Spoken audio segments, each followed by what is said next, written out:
Hello दोस्तों, आपके अपने यूट्यूब चैनल में आपका स्वागत है। इस वीडियो में मैं आपको इलेक्ट्रिशियन थ्योरी के टॉप एमसीक्यू क्वेश्चन करवाएंगे जो कि आपकी प्रीवियस एग्जाम में पूछे गए थे। वीडियो को बिना स्किप किए लास्ट तक जरूर देखना तथा लास्ट में आपको बताना है कि हमारी वीडियो आपको कैसी लगी। यदि आपने इससे पहले part first and part second नहीं देखा हो तो उस पार्ट्स को ज़रूर देखें। वीडियो को बिना देरी के हम स्टार्ट करते हैं। आज का हमारा क्वेश्चन है जो एग्जाम में पूछा गया था। HRC फ्यूज का क्या अर्थ है, आपको बताना है। HRC फ्यूज होता है, उसका फुल फॉर्म क्या होता है? तो इसका राइट आंसर हो जाएगा option 2, high rupturing capacity fuse, यानी कि उच्च विद्युत क्षमता वाला fuse. HRC high rupturing capacity fuse होता है, तो इसका राइट आंसर हो जाएगा option 2 is the right answer. High rupturing capacity fuse is the right answer. अगले क्वेश्चन की ओर आगे बढ़ते हैं। हमारा अगला क्वेश्चन है जो एग्जाम में पूछा गया था। हाइड्रोमीटर का प्रयोग सेल के परीक्षण हेतु किया जाता है, आपको बताना है। हाइड्रोमीटर का प्रयोग सेल में किस के परीक्षण हेतु किया जाता है? तो इसका राइट आंसर हो जाएगा ऑप्शन 3, आपेक्षिक घनत्व, यानी कि हाइड्रोमीटर का प्रयोग सेल में आपेक्षिक घनत्व को मापने के लिए किया जाता है। इसका इंग्लिश में अर्थ होता है स्पेसिफिक ग्रेविटी। तो इसका राइट आंसर हो जाएगा option 3 is the right answer. अगले क्वेश्चन की ओर आगे बढ़ते हैं। अगला क्वेश्चन हमारा जो एग्जाम में पूछा गया था, एक साइन वेव प्रत्यावर्ती या एसी वोल्टेज का अधिकतम मान दे रखा है 10 वोल्टेज। इसमें वर्ग माध्य मूल मान आरएमएस मान का बताना है। तो इसका राइट आंसर है ऑप्शन 1, 7.070 वोल्टेज इसका राइट आंसर होगा। क्योंकि आपको ध्यान रखना है आई आरएमएस बराबर होता है आई मैक्सिमम इंटू 0.707 होता है, आपको ध्यान रखना है। तो आई मैक्सिमम का मान इसके अंतर्गत दे रखा है 10 वोल्टेज, 10 वोल्टेज इंटू 0.707, तो इसको गुना करेंगे तो आ जाएगा 7.070 और आगे इसका राइट आंसर हो जाएगा। तो इसका राइट आंसर होगा option 1 is the right answer. 7.070 voltage इसका मान होगा। अगले क्वेश्चन के आगे बढ़ते हैं। अगला क्वेश्चन हमारा जो एग्जाम में पूछा गया था, इलेक्ट्रॉनों के प्रवाह को क्या कहते हैं? आपसे पूछा गया था इलेक्ट्रॉनों के प्रवाह होता है उसे हम क्या कहते हैं? तो इसका राइट आंसर हो जाएगा ऑप्शन 4, विद्युत धारा। Option 4 is the right answer. इलेक्ट्रॉनों के प्रवाह को विद्युत धारा कहते हैं। अगला क्वेश्चन हमारा जो एग्जाम में पूछा गया था, प्रतिरोधक यानी कि रेजिस्टेंस का रेसिप्रोकल होता है, यानी कि आपको बताना है प्रतिरोधक का व्युत्क्रम क्या होता है? तो इसका राइट आंसर हो जाएगा ऑप्शन 1, कंडक्टेंस। कंडक्टेंस जो कि प्रतिरोधक का व्युत्क्रम होता है। कंडक्टेंस जी बराबर होता है 1/r होता है, यह एक सूत्र होता है। तो इसका राइट आंसर हो जाएगा option 1 is the right answer, conductance. अगले क्वेश्चन की ओर आगे बढ़ते हैं। अगला क्वेश्चन हमारा जो एग्जाम में पूछा गया था, प्रतिरोध के मुद्रित और प्रभावी मूल्य के बीच के अंतर को क्या कहते हैं? आपको बताना है प्रतिरोध होता है उसके मुद्रित एवं प्रभावी मूल्य के बीच के अंतर को क्या कहते हैं? तो इसका राइट आंसर हो जाएगा ऑप्शन 2, सहनशीलता। इसे हम सहनशीलता कहते हैं। मुद्रित और प्रभावी मूल्य के बीच के अंतर को सहनशीलता कहते हैं। Option 2 is the right answer. अगले क्वेश्चन की ओर आगे बढ़ते हैं। अगला क्वेश्चन हमारा जो एग्जाम में पूछा गया था, किसी भी दिष्ट धारा डीसी मशीन की सक्रियकारी कुंडलियों का परिवेष्टन क्या होता है? आपको बताना है किसी भी दिष्ट धारा मशीन की सक्रियकारी कुंडलियों का परिवेष्टन कैसे होता है? तो इसका राइट आंसर हो जाएगा ऑप्शन 2, ध्रुव या पोल्स के चारों ओर होता है। तो option 2 is the right answer. अगले क्वेश्चन की ओर आगे बढ़ते हैं। अगला क्वेश्चन हमारा जो एग्जाम में पूछा गया था, एक आपको बताना है एक ज्यावक्र या साइनोसाइडल तरंग का स्वरूप गुणांक या फॉर्म फैक्टर का मान कितना होता है? आपको बताना है जो फॉर्म फैक्टर होता है उसका मान कितना होता है? तो इसका राइट आंसर हो जाएगा option 1, form factor. Form factor का मान हमेशा 1.11 होता है। तो इसका राइट आंसर हो जाएगा option 1 is the right answer. अगले क्वेश्चन के आगे बढ़ते हैं। अगला क्वेश्चन हमारा जो एग्जाम में पूछा गया था, तांबे का एक तार जिसकी धारा वहन करने की क्षमता तांबे के एक अन्य 2 गुना व्यास वाले तार से होती है। आपको बताना है तांबे का एक तार दिया गया है जिसकी धारा की वहन क्षमता तांबे के अन्य 2 गुना व्यास वाला एक अन्य तार है, उससे क्या होगी? इसका राइट आंसर है ऑप्शन 3, अधिकतम 4 गुना। वह अधिकतम 4 गुना हो जाएगी। अगले क्वेश्चन की ओर आगे बढ़ते हैं। अगला क्वेश्चन हमारा जो एग्जाम में पूछा गया था, वेरी वेरी इंपॉर्टेंट क्वेश्चन है, वीडियो में आपको लास्ट तक जरूर देखना है। विद्युत संबंधी कार्यों में प्रयुक्त किया जाने वाला सोल्डर वास्तव में सदैव शीशे, लेड और मिश्रित धातु से बना होता है। आपको बताना है जो इलेक्ट्रिक सोल्डर होता है वह किससे बना होता है? तो लेड और टिन से बना होता है। तो इसका राइट आंसर हो जाएगा option 2 is the right answer. Lead व टिन से बना होता है, जिसमें लेड की मात्रा 60% और टिन की मात्रा 40% होती है। Option 2 is the right answer. अगले क्वेश्चन की ओर आगे बढ़ते हैं। अगला क्वेश्चन है हमारा जो एग्जाम में पूछा गया था। अगला क्वेश्चन है वाइंडिंग ऑफ ए जनरेटर। आपको बताना है winding of a generator has two end. आपको बताना है एक जनरेटर में वाइंडिंग दो प्रकार की होती है। Winding of a three phase generator has a total of 6 end. एक थ्री फेज जनरेटर में कुल अंत में 6 एंड है। These end can be connected in any of two style. तो आपको बताना है आप उनको किन दो स्टाइल में उसको कनेक्ट करेंगे। तो इसका राइट आंसर हो जाएगा, आपको ध्यान रखना है थ्री फेज वाइंडिंग में उन्हें अगर 6 एंड निकले हुए हैं तो हम उन्हें स्टार या डेल्टा कनेक्शन में जोड़ेंगे। तो इसका राइट आंसर हो जाएगा option 3 is the right answer, star या डेल्टा। अगले क्वेश्चन के आगे बढ़ते हैं। अगला क्वेश्चन है हमारा जो एग्जाम में पूछा गया था, ऐसा उपकरण जो डिस्क धारा डीसी आपूर्ति को एसी आपूर्ति में परिवर्तन करता है उसे हम क्या कहते हैं। आपको बताना है ऐसा वह कौन सा उपकरण है जो डीसी आपूर्ति को एसी आपूर्ति में परिवर्तित करता है। तो इसका राइट आंसर हो जाएगा ऑप्शन 1 इन्वर्टर, उसे हम इन्वर्टर कहते हैं। Option 1 is the right answer. यह डीसी आपूर्ति को एसी में परिवर्तित करता है। अगले क्वेश्चन के आगे बढ़ते हैं। अगला क्वेश्चन है हमारा जो एग्जाम में पूछा गया था, आवरण लेमिनेशन की चौड़ाई लगभग कितनी होती है। आपको बताना है आवरण या लेमिनेशन करते हैं उसकी चौड़ाई लगभग कितनी होती है। तो इसका राइट आंसर हो जाएगा ऑप्शन 3 0.5 mm। 0.5 mm इसकी चौड़ाई होती है। अगले क्वेश्चन के आगे बढ़ते हैं।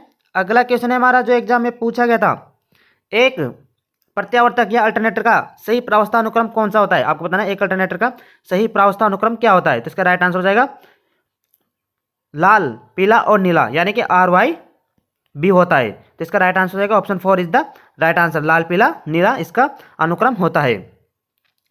अगला क्वेश्चन है हमारा जो एग्जाम में पूछा गया था, दिक् परिणामित्र। आपको बताना है दिक् परिणामित्र खंड या कम्यूटेटर सेगमेंट की सहायता से एक दूसरे से रोधित किए जाते हैं। आपको बताना है जो कम्यूटेटर सेगमेंट होते हैं वह एक दूसरे से किसकी सहायता से इंसुलेटेड किए जाते हैं। तो इसका राइट आंसर हो जाएगा उनके बीच में अभ्रक या माइका भरा होता है। Option 1 is the right answer. आपको ध्यान रखना कम्यूटेटर सेगमेंट के बीच में अभ्रक या माइका भरा होता है। अगले क्वेश्चन की ओर आगे बढ़ते हैं। अगला क्वेश्चन है हमारा जो एग्जाम में पूछा गया था, प्राथमिक चिकित्सा के मामले में ABC प्रणाली के प्रारंभिक आद्याक्षरों का पूरा नाम क्या होता है। आपको बताना है प्राथमिक चिकित्सा के मामले में ABC प्रणाली के प्रारंभिक आद्याक्षरों का पूरा नाम क्या होता है। तो इसका राइट आंसर होगा ऑप्शन 3 वायुमार्ग, एयरवे, श्वसन ब्रीदिंग और परिसंचरण सर्कुलेशन होता है। इसका अर्थ हो गया ए का अर्थ हो गया वायुमार्ग या एयरवे, बी का अर्थ हो गया ब्रीथिंग और सी जिसका अर्थ हो गया सर्कुलेशन या परिसंचरण। इसका राइट आंसर हो जाएगा option 3 is the right answer. अगले क्वेश्चन के आगे बढ़ते हैं। वेरी वेरी इंपॉर्टेंट क्वेश्चन है। आपको बताना है ACSR केबल वायर में ACSR का पूरा नाम क्या है। आपको बताना है ACSR केयर वायर में ACSR का पूरा नाम क्या होता है। तो इसका राइट आंसर होगा ऑप्शन 4 एल्यूमिनियम चालक इस्पात प्रबलित, यानी एल्यूमिनियम कंडक्टर स्टील रेन्फोर्ड इसका अर्थ होता है। यह क्वेश्चन कई बार एग्जाम में पूछा गया है। ACSR का फुल फॉर्म क्या होता है, तो आपको इसका ध्यान रखना है। एल्यूमिनियम कंडक्टर स्टील रेन्फोर्ड इसका फुल फॉर्म होता है। इसका राइट आंसर हो जाएगा option 4 is the right answer. अगले क्वेश्चन के आगे बढ़ते हैं। अगला क्वेश्चन है हमारा जो एग्जाम में पूछा गया था, एकल परावस्था प्रेरण मोटर के लिए प्रारंभिक और मुख्य वाइंडिंग के बीच कोण कितना होता है। आपको बताना है एकल परावस्था प्रेरण मोटर के लिए प्रारंभिक और मुख्य वायरिंग के बीच में विद्युत कोण कितना होता है। तो इसका राइट आंसर हो जाएगा ऑप्शन 4 90 डिग्री। एकल प्रेरण मोटर में प्रारंभिक और मुख्य वाइंडिंग के बीच में 90 डिग्री का अंतर होता है। तो option 4 is the right answer. और आपको बताना है कमेंट्स बॉक्स में जो 3 फेज वाइंडिंग होती है उनके बीच में कोण कितने डिग्री का होता है। तो अगले क्वेश्चन की ओर आगे बढ़ते हैं। अगला क्वेश्चन है हमारा जो एग्जाम में पूछा गया था, किसी भी वैद्युत मशीन में सामान्यतः कौन से दो मुख्य भाग होते हैं। आपको बताना है जो किसी भी कोई वैद्युतिक मशीन होती है उसके मुख्यतः दो भाग कौन से होते हैं। तो इसका राइट आंसर है ऑप्शन 3 स्टेटर और रोटर। स्टेटर और रोटर जो कि किसी भी मशीन के मुख्य भाग माने जाते हैं। तो इसका राइट आंसर होगा option 3 is the right answer. अगला क्वेश्चन है हमारा जो वेरी वेरी इंपॉर्टेंट क्वेश्चन है। आपको बताना है डिस्क धारा जनरेटर या डीसी जनरेटर का ईएमएफ का समीकरण क्या होता है। आपको बताना है डिस्क धारा जनरेटर के ईएमएफ का समीकरण क्या होता है। तो इसका राइट आंसर हो जाएगा ऑप्शन 1 ई बराबर होता है 5ZN upon 60 into P upon A इसका सूत्र होता है। ई बराबर होता है 5ZN upon 60 into P upon A इसका समीकरण होता है। तो आपको ध्यान रखना है वेरी वेरी इंपॉर्टेंट क्वेश्चन है। इससे संबंधित एग्जाम में कहीं ना कहीं न्यूमेरिकल जरूर पूछे जाते हैं। अगले क्वेश्चन के आगे बढ़ते हैं। अगला क्वेश्चन है हमारा जो एग्जाम में पूछा गया था, किसी भी किसी भी प्रेरण मोटर में यदि ध्रुवों की संख्या 2 गुनी हो जाती है तो गति क्या होगी, आपको बताना है। किसी भी इंडक्शन मोटर में यदि ध्रुवों की संख्या 2 गुनी कर देते हैं तो गति क्या हो जाती है, तो इसका राइट आंसर हो जाएगा ऑप्शन 2, आधी हो जाती है। यदि ध्रुवों की संख्या 2 गुनी कर देते हैं तो गति क्या हो जाती है, आधी हो जाती है। और जैसे जैसे ध्रुवों की संख्या कम होती है तो उनकी गति बढ़ती जाती है, क्योंकि आपको ध्यान रखना है n बराबर n समानुपाती होता है 1/p, यानी यह पोल्स की संख्या ध्रुवों की संख्या के व्युत्क्रमानुपाती होता है। तो ध्रुवों की संख्या 2 गुनी हो जाएगी तो उनकी गति क्या हो जाएगी, आधी हो जाएगी। तो option 2 is the right answer. आपको सूत्र याद रखना है, n बराबर होता है 120 इंटू F/P, यह सूत्र होता है। तो इससे संबंधित भी एग्जाम में कई क्वेश्चन पूछे जाते हैं। अगले क्वेश्चन के आगे बढ़ते हैं। अगला क्वेश्चन हमारा जो एग्जाम में पूछा गया था, सेल की दक्षता पर विचार में किया जाता है। आपको बताना है जो सेल की दक्षता होती है उस पर विचार किसके अंतर्गत किया जाता है, HP, KVA, AH या वाट। तो इसका राइट आंसर है ऑप्शन 3 AH या एम्पियर हावर, जिसे हम एम्पियर हावर भी कहते हैं। तो इसका राइट आंसर होगा option 3 is the right answer. Cell की दक्षता जो कि एम्पियर हावर में की जाती है। अगले क्वेश्चन के आगे बढ़ते हैं। अगला क्वेश्चन है जो एग्जाम में पूछा गया था, in case the field of a synchronous motor is over excited the power factor will be. तो आपको बताना है एक सिंक्रोनस मोटर है जो कि ओवर एक्साइटेड यानी अति उत्तेजित हो गई है, तो उसमें उसका पावर फैक्टर क्या होगा। वेरी वेरी इंपॉर्टेंट क्वेश्चन है। एक सिंक्रोनस मोटर में ओवर एक्साइटेड है तो उसका पावर फैक्टर का मान क्या होगा। तो आपको ध्यान रखना है यदि मोटर ओवर एक्साइटेड है तो उसका पावर फैक्टर लीडिंग होगा। तो इसका राइट आंसर हो जाएगा option 1 leading. Option 1 is the right answer. Over excited में मोटर का पावर फैक्टर लीडिंग होता है। अगले क्वेश्चन के आगे बढ़ते हैं। अगला क्वेश्चन है जो एग्जाम में पूछा गया था, phase sequence indicator is used to identify phase sequence in A.